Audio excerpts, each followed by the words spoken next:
Now, videos of pupils fighting among themselves or with a teacher make the rounds on social media all too often. Now, the safety of teachers is a concern.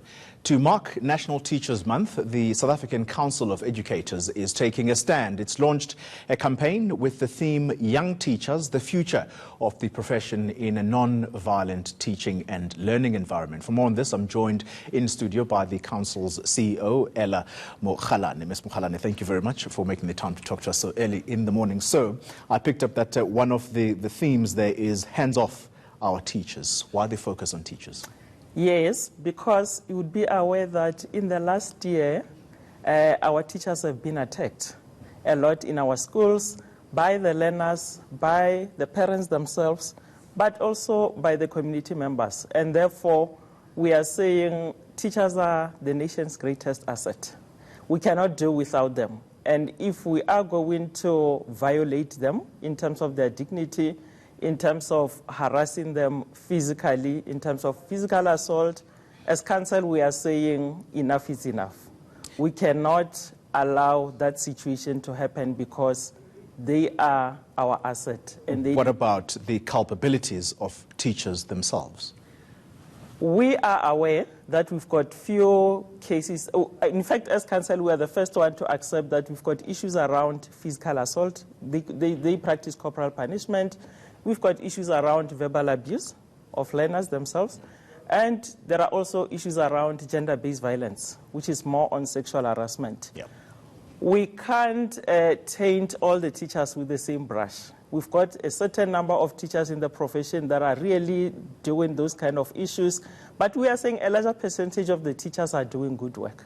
And therefore, they need to be respected. They need to be appreciated.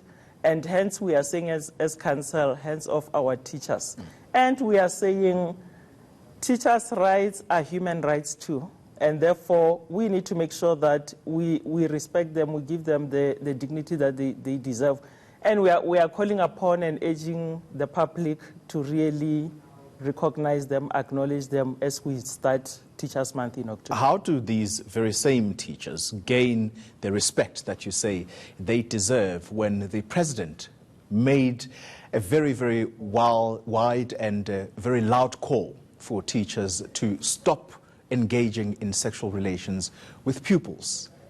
Perhaps the question I want to ask you is, how should teachers who are known to have sexual relations with pupils be dealt with? We have processes as council that if you engage in a sexual relationship with a learner in any school or anywhere, it doesn't necessarily have to be in a school where we are teaching, that we as council, we do have processes that we will take you through investigation. Obviously, we need to give you a fair hearing. We've got disciplinary processes that we go through. And at the end of the day, the harshest sanction that anyone that gets involved in sexual relations, it's us taking you off the roll and striking you off, not to practice anymore.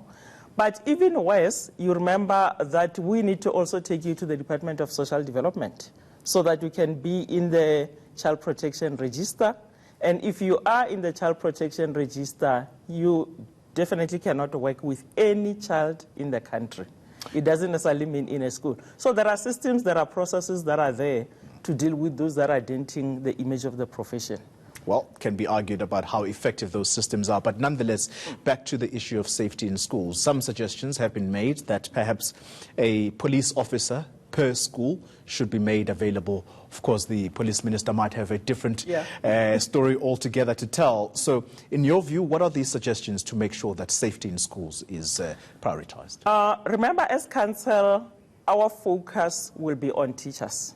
Although we do acknowledge that the issue of safety in school is affecting everybody who is in the school environment. For us as council, we've launched a program on teachers' rights, responsibilities and safety. And one of the things that we are doing, we have developed, we engaged in a bigger research. We did focus group sessions throughout the country with all teachers to say, give us your own inputs, because we want your voice in the solutions that we want to come up with.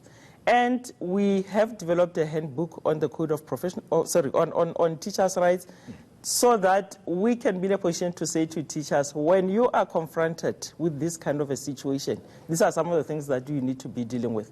We've noticed that most of our teachers lack knowledge in terms of what are some of the things that they need to do when they are confronted with certain issues.